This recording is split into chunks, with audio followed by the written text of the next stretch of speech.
اعوذ باللہ من الشیطان الرجیم بسم اللہ الرحمن الرحیم السلام علیکم زین ستاسو قربا نعمت سبحان پروگرام زما کلی زما پہچان کی چکم ملما نن منصر دے هغه تدا اعزاز حاصل دی چې هغه د سوکانو علومبه مفتی دی یعنی علومبه سوکانی خیل دی چې هغه د مفتی کورس کړی دی او به حیثیت مفتی په سوکانو کې خپل خدمات سر انجام کوي. مو سره موجود دی مفتی مولانا فاروق اعظم صاحب. السلام علیکم جی. وعلیکم السلام ورحمت الله وبرکاته. مونږ تاسو ته خپل پروګرام کې هر کله ویو ډیر مننه الله می عزتمن کړي. مفتی صاحب دا راته وایي چې تعلیم هم څومره او تر کومه حاصل کړی دی؟ عصري تعلیم خو جی عمدل تخپل کلی سوکانو کې چمکنی هایر سیکنډری سکول نه اول لسم وکړلو او بیا د هغې نه پس 12 هم دلته کې کالج کې وکړلو. د هغې نه پس بیا د علم د حصول لپاره وتم نو وکاله ما په مردان کې جامعه احیاء العلوم کې تیر کړل. هلته کې چې دی ما وکاله علم حاصل کو. د هغې نه پس د استادانو په مشورې سره جامعه بنوټون چې کومه مشهوره ده جامعه علوم اسلامیه بنوټون سره د هغې نه مې دوره حدیث وکړلو او هلته نه چې کله دلته راغلم نو د استادانو په مشورې سره جامعه امداد العلوم الاسلامیه چې کوم جامعه درویش سره مشهوره ده او حسن جان مدني رحمه الله د هغوی په نوم سره مشهوره ده نو په هغې کې مې 2 کاله د مفتی سبحان الله جان صاحب نه د مفتی کورس وکړلو او سره د دې مې د خپل دنیاوي تعلیم هم جاري وساتلو. بی اې مې دلته د پېښور یونیورسټۍ نه وکړلو او بیا اې مې عربي مې هم دلته پېښور یونیورسټۍ نه وکړله. دنیاوي تعلیم تاسو کولو نو ستاسو د دیني تعلیم طرف ته توجه څنګه راغی؟ اصل کې یو ضرورت محسوس کو او بل وجه دا ده چې زمونږ کم خاندانو نو الحمدلله وخت د سره هم دی دین سره لګه نږدې پاتې شوي دي. پکې علما هم تیر شوي دي او دا رنګ امامان هم پکې تیر شوي دي. د هغوی دعاګانې مې د هغوی برکتونه مو الله تعالی دې طرف ته زمونږ رجحان پیدا کړو او خصوصي طور سره زما یو تره دی مولانا اقبال حسین صاحب هغوی مدرسې ته تللو او دغسې دیني علم یې حاصلولو. هغوی ته به مونږ کتو نو زمونږ شوق و جذبه به پیدا کېده. نو کله چې دغسې 12 مې وکړو د هغوی په خوارۍ محنت سره الله تعالی را باندې فضل وکړو د دین د علم د زده کړې لپاره ووتلم. نو په دې طریقې سره د دیني علم شوق هم پیدا شو او الله تعالی راته اسان هم که حاصل هم کو څه حده پورې. مولانا صاحب دا راته وایي چې تاسو مفتی کورس په کوم شعبه کې کړی دی جي؟ یاره چې دغسې خو مفتی کورس خلک چې کوم ته تخصص ویلی کېږي خلک په مختلفو علوم او فنونو کې کوي. څوک په لغت کې کوي، څوک په ادب کې کوي، څوک په حدیث کې کوي. خو ما چې دلته کله کلي ته علم مې حاصل کو او راغلم زما نیت دا و چې زه به تدریس کوم. خو بیا د ملګرو په مشورې سره او د کلي حالاتو ته مو کتل نو هر چا راته ویلې چې ته تخصص په فقه وکړه یعنی په فقه کې مفتی کورس وکړه. د هغې فایده به دا وي چې دلته کلي کې خلکو ته د مسلو ضرورت راپېښېږي او مختلفو معاملاتو باره کې د مختلفو عباداتو باره کې مسلې را پیښیږي خلک راځي ته پوسونه کوي نو دغه علم حاصل کا په دې سره به د خلکو رهنمایي کوي نو د کلي خلکو ته بلک سهولت ملو شي. مفتی صاحب دا راته وایي چې د علم حاصلولو دوران کې تاسو ته څه مشکلات رامخته شوي دي؟ یعنی چې نور خدا زندگی هر قسمه چې انسان زندگی تیری خامخا پکې په هر میدان کې به پتا باندې حالات هم راځي مشکلات به هم راځي ځکه چې په وړاندې ته تک کې نو خامخا او بیا خامخا ته وایي چې یاره یو څیز حاصل کړم نو په حصول کې به تکلیفات راځي. نور خدای الله فضل دی صدارنګي مشکلات د الله تعالی ډېر مهربانیان دي. خو صرف دومره و چې کله د دنیاوي تعلیم نه دیني علم د پاره لاړم نو ځینې دارنګ د کور افرادو چې را سره متفق نو هغوی ویلې ځکه چې هر سړی دا وایي که نه ته به د دین باره کې خلک دا ګمان ساتي چې د دین علم د پاره وځي نو هغوی دا خیال کوي چې یاره ته به خورې څه او ته به ګټې څه او تاله به لور څوک درکوي او تا سره به رشته څوک کوي. او عام طور سره پخوا راسې لیدلې کتلې خبره چې جوماتونو کې بس امامان ناست دي او که چا ولا خیرات رو رسکات ولا رو خواخه به قبول کی او کني نو دین علاوه یا به وظیفې غونډي سخت جون به حالانکه دا سینه د زموږ د خلکو بدګماني ده الله پاک فضل کړی دی الحمدلله نن سبا په پاکستان کې مدارس دي او چې کومې مدرسې ته لاړ شي الحمدلله ښه انتظامات پکې موجود دي د رهایش هم د خوراک څښاک هم او دا د پاکستان د خلکو د پاکستان چې کوم غیور عوام دي او مسلمانان دي غیرتی مسلمانان دي د دې په تعاون سره مدرسې رسم روزانه چې ګورو نو په ترقۍ روانې دي نو په شروع کې صرف دومره وا چې مطلب سروزګار نو سکار نو او خاندانی اعتبار سره موږ داسې مضبوط نو مالی حالت سره نو مالی مشکلات لږ ډېر راغلي وو خدای نه پس الله پاک خپل فضل کو ډېر زر غم ختم شول او الله تعالی راته د علم حاصلول آسان کړ مفتی صاحب دا راته وایي چې یو عالم علم وکړي او هغه د لاړ شي لوی ښار ته هلته کې د حیثیت خطیب او پیش امام خدمات سره انجام کوي تاسو څوکنو ته ولې ترجیح ورکړې ده یاره جی دا دین علم د زده کو فارغ شو چې ته کوم ځای ته هم لاړ شي هر ځای کې چې دی ته به خامخا د دین خدمت کې په هر ځای کې به په هر محاذ باندې ته به د دین خدمت کې ستا کوشش به دی چې دین خور شي خو زما خپل رای دا ده چې په خپل کلی باندې په خپل علاقه باندې پاتې شي نو ستا چې کوم خپل دي نږدې خلک دي نو د هغوی ته به تا نه فایده زیاته رسي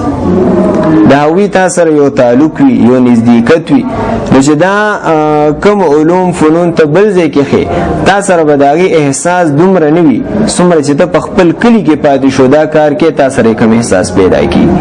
ځکه دلته کې اصل کې په کلي کې کار کولو کې لږ مشکلات دي خو الله تعالی مدد به در سره انشاءالله بیا ډېري چې په خپل کلي علاقه باندې ځکه چې هر یو پیغمبر الله تعالی په خپل علاقه کې را لېږلی دی الله تعالی په قرآن مجید کې فرمایي کنه خپل علاقې ته هم لیږلی دی نو هغه دې د وجې نه چې بس مکه خلک یې د هغې سره نسبت مي ژبه هم د هغې په شان او هر یو فایده نقصان د هغې برابر به وي اوس که د بلې علاقې ته ته لاړ شي ته خو به دغه خلکو د رسم و رواج نه ځان خبرې د هغوی د لین دین نه به ځان خبرې چې ته هغې نه خبر نه ته به مسلې وشانتې کې هلته کې به خلک بیا تا سره اتفاق نه کوي د خپل کلي د یو څیز نه ته خبرې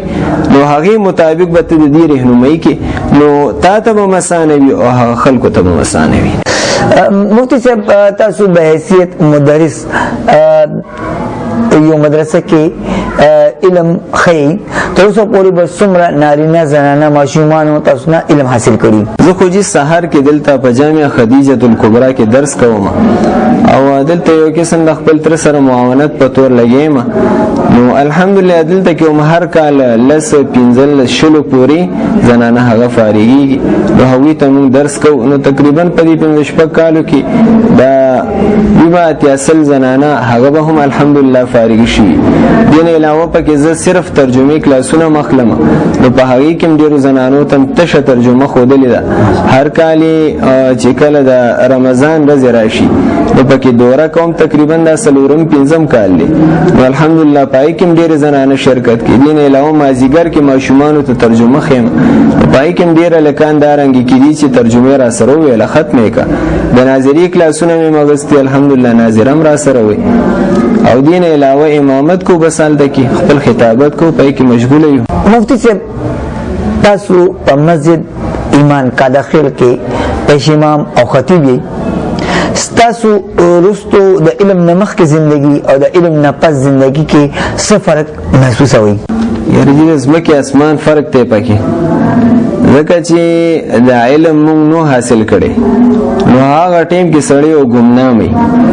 لکه نه دې څه خدمت وي نه دې څه کارکردګي وي او الحمدلله د علم خو یو نور دی یو رڼا ده او څوک چې دې سره نږدې کېږي الله تعالی به دې منور کوي الله تعالی به د هر چا د سترګو ستوري هم کړي الله تعالی به له عزت هم ورکوي او همدغسې کې ده الله تعالی به تا هم چې د عزت به درکړي درله روښانه به دې هم کړي ستا خاندان به هم الله تعالی وکړه کړي هر یو سړی د هغه په زړه کې به د الله تعالی مینه واچي هر سړی به در سره د الله د رضا دپاره بغیر د څه عوضه بغیر د څه غرضه تا سره به مینه ساتي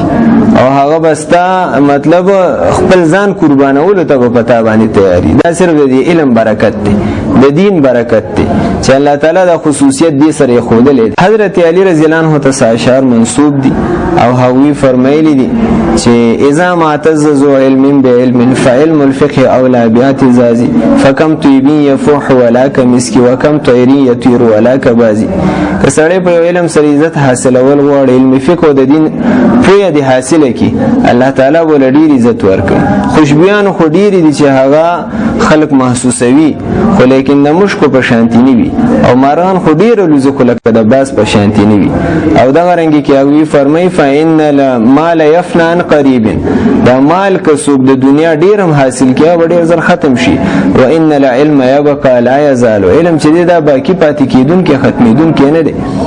د علم فضیلت ډیر دی او احادیث مبارکه او تو ګوري قرآن مجید ته نو په دین علم سره بتاته الله تعالی هغه عزت درکې، هغه مقام او مرتبه چې دا چاته نه ملو. دا چې خلک تیر شوي دي چې یعنی په شکل او صورت سره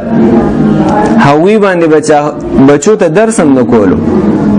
او هغوی با که په شکل و صورت سره چا نکاح ولا نه ورکوله. خو د علم برکت دا رنګ دی لکه امام جاهز رحم الله مشهور عالم تیر شوی معتزلیم دی، خو هغه په خپله فرمایي چې شکل و صورت نه ډیر زیات بدرنګ او بالکل لکه توم، خو لیکن ما ته مور ویلې چې ته علم حاصل که په دې علم به الله تعالی ډیر عزت دله درکړي، الله تعالی به لوی مقام او مرتبه درکړي.